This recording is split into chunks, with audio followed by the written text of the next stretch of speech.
मेरा पागल जिया न माने, मेरी बेचैनी कोई न जाने। मेरा पागल जिया न माने, मेरी बेचैनी कोई न जाने। ओ नींदुरा के ले गई मेरी अखियों से, ओ नींदुरा के ले गई मेरी अखियों से। जीना किया दुश्वार सपने साजन की, जीना किए दुश्वार सपने साजन की। जी नमस्कार, मैं विजय राजपुष्प और आपके अपने ही channel learner eyes by VRP पे स्वागत है। मैं आपके सामने गणित शिक्षण शास्त्र यानी मैथ पेडागॉगी का एक चैप्टर पहला लेकर आया हूं, जिसका नाम है अर्थ, उद्देश्य एवं पाठ्यक्रम। हम लोग जानेंगे कि गणित का अर्थ क्या है, गणित के उद्देश्य क्या है और गणित का पाठ्यक्रम में स्थान क्या होता है। तो आइए देखते हैं। सबसे पहले हम सभी को पता है कि जो गणित होता है वह हमारे जीवन में एक महत्वपूर्ण भूमिका अदा करती है, चाहे वह किसी भी क्षेत्र में हो। और गणित जो है वह विज्ञान का, अगर हम कह सकते हैं तो वह सिंह द्वार कहलाता है, जिसे बेकर ने कहा था। यानी गणित का सिंह द्वार, हम विज्ञान का सिंह द्वार गणित कहलाता है। एक ध्यान दीजिएगा, हमारी जो दुनिया की शुरुआत होती है वह गणित से ही होती है, क्योंकि हम कहीं भी जाते, चाहे व्यापार करें, व्यवसाय करें या किसी भी क्षेत्र में जाए या खेती करें, हर जगह गणित की उपयोगिता होती है। हमारे आम जीवन में भी बहुत ही ज्यादा गणित की उपयोगिता होती है। गणित के बिना ये दुनिया जो है शून्य महसूस होने लगता है। तो देखिएगा गणित होता क्या है। तो जनरली अगर गणित की अर्थ की बात करें तो वो गणना का विज्ञान है, साइंस ऑफ कैलकुलेशन। गणना यानी उसमें कैलकुलेशन करना पड़ता है, कुछ गणना करनी पड़ती है। और एक इसमें हम कंसेप्ट की बात करें तो जनरली गणित के माध्यम से हम जोड़, घटाव, गुना और भाग को सीखते हैं। और सारे चीज होते हैं, लेकिन सबका बेस जो होता है यही चार चीज होते हैं। एक हम और बता दूं, दो कंसेप्ट जो बार बार पूछे जाते हैं, संवर्धन और एक होता है समुच्चयन। दोनों में क्या फर्क होते हैं? संवर्धन का अर्थ होता है जब हम किसी चीज को क्या करते हैं, ऐड करते हैं, वृद्धि करते हैं, यानी और अधिक या और ज्यादा की बात करते हैं, तो वो संवर्धन कहलाता है। जैसे मान लीजिए कि आपने एक कलम खरीदा 5 रुपए में और किसी, मान लो कि लॉकडाउन के कारण ही उसको जो कलम है उसके दाम में वृद्धि हो गए 2 रुपए की। तो अगर पूछा जाए कि उसका नई कीमत क्या है, तो आपने क्या किया, उसके वृद्धि किया है। उसमें पहले 5 रुपए का जो कलम था उसमें 2 रुपए के और आपने वृद्धि कर दिया, तो यह जो कहलाएगा संवर्धन कहलाएगा। एक एग्जाम्पल और देख सकते हैं कि एक 9,950 रुपया वाले मोबाइल फोन की कीमत में बजट के बाद 375 रुपए की वृद्धि हो गई, तो नई कीमत क्या है? तो आप देखिए, पहले जो कीमत था उसमें आपने क्या कर दिया, वृद्धि की बात कर रहे हैं, तो वह जो है ये वृद्धि शब्द आपको इंडिकेट करेगा संवर्धन को। दूसरा, समुच्चयन क्या होता है? तो समुच्चयन का मतलब होता है कि पहले से जो मौजूद होते हैं उसी में कुछ चीजों को इंक्लूड कर लेते हैं, मतलब उसमें हम शामिल कर लेते हैं, तो वही हमारा समुच्चयन कहलाता है। जैसे एक टोकरी में 15 संतरे और दूसरी टोकरी में 17 संतरे, सब मिलाकर कितने संतरे अगर पूछा जाए, तो आपने क्या किया, सबको एक साथ आपने मिलाकर कुछ और कर दिया, तो ये जो है आपका समुच्चयन कहलाएगा। और गणित के बारे में और थोड़ी सी जानकारी प्राप्त करें तो गणित जो होती है संख्या, स्थान और मापन का विज्ञान है, जिसके अंतर्गत परिमाण, दिशा और स्थान को हम लोग अध्ययन करते हैं। गणित जो होती है उसमें संख्यात्मक एवं जो गणनात्मक समस्याएं होती है उसको हम हल करने का काम करते हैं। और गणित की प्रकृति कैसे होती है, what is the nature of mathematics? तो उसका जो नेचर होता है वो लॉजिकल होता है, रीजनिंग पर बेस्ड होते हैं, रीजन पर बेस्ड होते हैं। यानी गणित की प्रकृति की अगर हम बात करें तो उसकी जो प्रकृति होती है वह तार्किक होती है। चलिए, रोजन बेकन के अनुसार गणित सभी विज्ञानों का सिंह द्वार है। देखिए, आप सभी को पता ही है कि रोजन बेकन जो थे उन्होंने कहा था कि गणित सभी विज्ञानों का सिंह द्वार एवं कुंजी है। इसका मतलब क्या है? इसका मतलब यही होता है कि गणित के बिना हमारा विज्ञान जो है वह बिल्कुल अधूरी होती है। नहीं, गणित की विशेषताओं के बारे में देखते हैं। गणित की विशेषता क्या है? तो सबसे पहले हम सभी को पता है कि प्राथमिक स्तर पर बच्चों के व्यवहार का अध्ययन करके उसे हम कोई भी चीज सिखाते हैं, चाहे गणित हो या कुछ भी हो।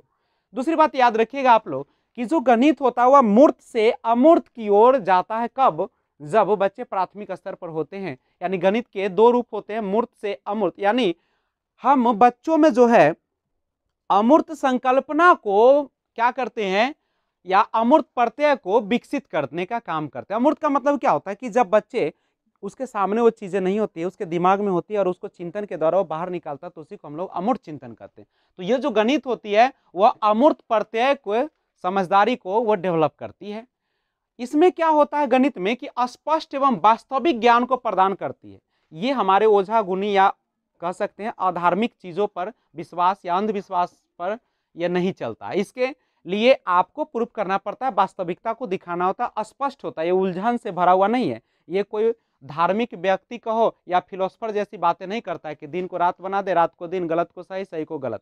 तो ये जो होते हैं स्पष्ट बातें करता है। जब आप किसी धार्मिक की बातों को सुनते हैं तो आपको दिन भर उलझा के रखता है और आपको जीवन में कुछ नहीं मिलता, लेकिन गणित आपके जीवन को संवार देती है। तीसरा है अस्थाई ज्ञान। बच्चे में जो होता है वह एक अस्थाई ज्ञान, यानी गणित की जो अवधारणा है, गणित का जो कंसेप्ट है, गणित में जो दी गई चीजें हैं, उसको हम आसानी से भुला नहीं सकते हैं अगर एक बार उसे हम लोगों ने सीख लिया। जैसे अगर किसी बच्चे को हमने अगर जोड़ घटाव गुना भाग सिखा दिया तो वह बच्चा जो है वह भूलेगा नहीं आसानी से। संख्या, स्थान एवं मापन। गणित के अंतर्गत हम लोग संख्या, स्थान एवं मापन का भी अध्ययन करते हैं। और गणित की एक अपनी भाषा होती है जो कि सांकेतिक रूप में होते हैं। जोड़ के लिए अलग होते हैं, घटाव के लिए अलग होते हैं, बराबर के लिए अलग चीज का प्रयोग किया जाता है। यह तर्क पर आधारित होता है। ऐसा नहीं कि जो मन में आया वो आपने जवाब दे दिया, जो मन किया वैसे आपने क्वेश्चन को बना दिया। तो ये पूरी तरह से गणित जो होते हैं वह तर्क पर आधारित होते हैं, यानी इसकी जो प्रकृति होती है वह बिल्कुल तार्किक होती है। तो इन सब चीजों को आप ध्यान में रखेंगे। और मैं आपको एक और बात बता दूं कि मैं यह नहीं कहूंगा कि आप हमारे वीडियो को सब्सक्राइब कर दें, आप पूरा वीडियो देखिए और जब आपको लगे कि हमारा कंसेप्ट बिल्कुल क्लियर हो गया, सब्सक्राइब करें, अन्यथा नहीं करिएगा।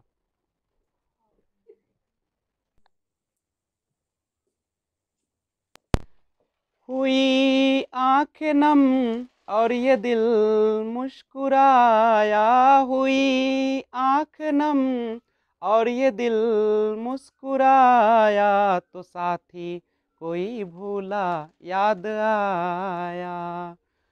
हाँ आया कोई भूला याद आया। मोहब्बत का जब भी कहीं जिक्र आया, मोहब्बत का जब भी कहीं जिक्र आया, तो साथी कोई भूला याद आया।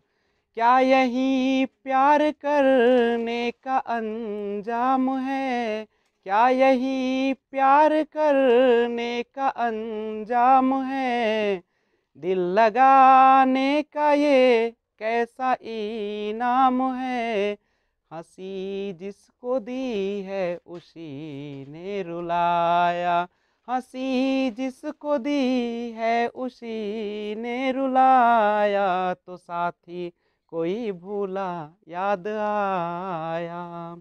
तो आइए आज हम लोग देखते हैं गणित का उपयोग में। देखिए गणित की उपयोगिता जो होती है हमारे दैनिक जीवन में भी होती है, दैनिक क्रय विक्रय में। जैसे आप जो रोजमर्रा के जीवन में जो खरीद बिक्री करते हैं, मापन करते हैं, वो सारा जो होते हैं गणित के माध्यम से ही करते हैं। उसके बाद व्यापार में भी इसका उपयोग किया जाता है और विज्ञान में इसकी भी महत्वपूर्ण योग्यता होती है। चूंकि आप जानते हैं कि जो विज्ञान होते हैं उसमें जितने भी अनुसंधान कार्य किए जाते हैं, खोज किए जाते हैं, उनमें गणित का एक महत्वपूर्ण भूमिका होता है। और गणित का महत्व क्या, अगर आपसे पूछा जाए कि गणित का क्या importance, what is the importance of mathematics, यानी गणित का महत्व क्या है, तो सबसे पहला गणित जो होता है हम लोग को कार्य करने का तरीका प्रदान करता है कि हम किस विधि से और कैसे हल करें, यह तरीका देता है। ज्यामितीय समस्या को हल करने की योग्यता, ज्यामिति का मतलब क्या होता है, जैसे आपका प्लॉट है खेत का, उसका लंबाई चौड़ाई कैसे हम ज्ञात करेंगे, ये सारा चीज भी आपको देता है। ये समस्या समाधान के लिए सही अभिवृत्ति, यानी किसी भी समस्या को समाधान के लिए एक सही, एक उचित डायरेक्शन ये प्रदान करता है।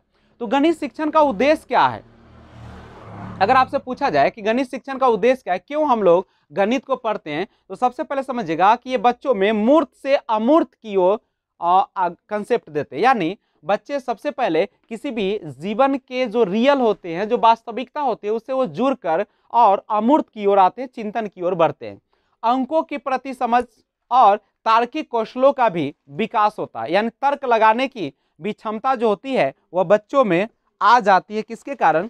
गणित के कारण। और थोड़ा सा देखिएगा, इसमें हो सकता है कि बच्चे के विचार प्रक्रिया का गणितीयकरण किया जाए, बच्चों के गणित प्रक्रिया में आनंद लाना, यानी ये सारे जो होते हैं इसके उद्देश्य है। गणित शिक्षण की समस्याएं, कहता है कि एनसीएफ 2005 ने गणित शिक्षण की निम्नलिखित समस्याओं पर प्रकाश डाला है। ध्यान दीजिएगा, पहला जो है, बच्चों में गणित को लेकर डर व असफलता का भाव रहता है। ऐसा क्यों रहता है? तो गणित की संचय प्रकृति के कारण गणितीय प्रकरण समझने में कठिनाई होती है। मतलब क्या कहा से सुनिए, मान लीजिए किसी बच्चे को दशमलव में कठिनाई हो रही है, तो फिर बच्चे जो है प्रतिशत को भी सही ढंग से सीख नहीं पाएंगे। दूसरी बात, सामाजिक भेदभाव के कारण भी लड़कियों को गणित की दृष्टि से अयोग्य माना जाता है, क्योंकि समाज का मानता है कि लड़कियां जो होते हैं गणित में कमजोर होते हैं, उसके पास उतने समझदारी और तार्किक गुण नहीं होते, जो कि बिल्कुल गलत है। गणित में उपयोग की गई भाषा रोजमर्रा की भाषा से बिल्कुल अलग होती है। मतलब जो हम आम बोलचाल की भाषा में जो यूज करते हैं वैसा लैंग्वेज का प्रयोग नहीं किया गया। दूसरा है गणित शिक्षण की समस्या, निराशाजनक पाठचर्या। आप सभी को पता ही है कि गणित की पाठचर्या ज्यादा जोर विधियों और सूत्रों को ज्ञान पर देती है, जो कि बच्चे को वह उबाऊ बना देती है। और लगनशील बालकों के लिए पाठचर्या तथ्यात्मक गहराई एवं चुनौतियां प्रदान नहीं करती, जिससे कि उनकी योग्यता सीमित रह जाती है।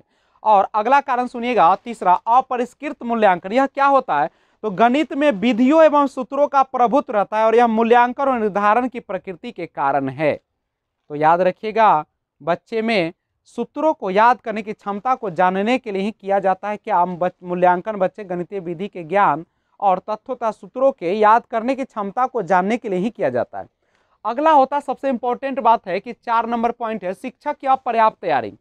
यानी पाठ्य पुस्तक केंद्रित अध्यापन विधि शिक्षक के स्वयं की गणितीय गतिविधि को सुस्त बना देती है और शिक्षक की अपर्याप्त तैयारी बच्चों को महत्वपूर्ण अभिप्रेरण और प्रोत्साहन से वंचित कर देती है।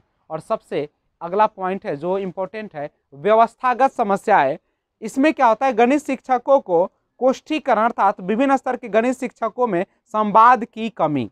दूसरा, गणित शिक्षा के आकार का ऊंचा और तर्कुआकार होना। और अगला है, अधिगम योजनाओं का लिंग संबंधी धारणाओं से ओतप्रोत होना। यह भी हमारी एक क्या है, समस्या है गणित शिक्षण की। एनसीएफ 2005 की सिफारिशें गणित शिक्षण समस्या समाधान हेतु देखिएगा, यानी गणित शिक्षण समस्या समाधान हेतु एनसीएफ 2005 की कुछ सिफारिशें हैं। वो क्या है सुनिएगा, कहता है कि गणित शिक्षा का जो फोकस होना चाहिए वो संकीर्ण लक्ष्यों से हटकर ऊंचे लक्ष्यों की तरफ स्थानांतरित करना होना चाहिए। यानी बच्चे को उच्च लक्ष्य की ओर अग्रसर करना है। दूसरी बात, गणितीय विषय वस्तु से गणितीय अधिक वातावरण की ओर ध्यान देना। ये क्या कहा, समझ में आया आपको? गणितीय विषय वस्तु, यानी बच्चे के दिमाग में गणित विषय वस्तु नहीं भरना है, बल्कि उसे गणितीय अधिगम वातावरण देना है, ताकि बच्चे गणित आसानी से सीख जाए। स्कूली गणित में ज्यादा जोर तथ्यात्मक ज्ञान यानी और संकल्पनात्मक समझ पर दिए जाने की जरूरत है, ताकि अनुभव एवं पूर्व ज्ञान के जरिए नए ज्ञान का निर्माण हो सके। अगला, समस्या समाधान गतिविधियों आदि से अधिगम वातावरण का निर्माण करना, ताकि बच्चों में सहभागिता बढ़े एवं सफलता का भाव पैदा हो। नेक्स्ट है, उदीयमान गणितज्ञों के सामने संकल्पनात्मक चुनौतियां प्रदान करना। और अगला, आकलन पद्धतियों को बदलना, ताकि शिक्षार्थियों के प्रक्रियात्मक ज्ञान के स्थान पर गणितीकरण योग्यताओं की परख हो।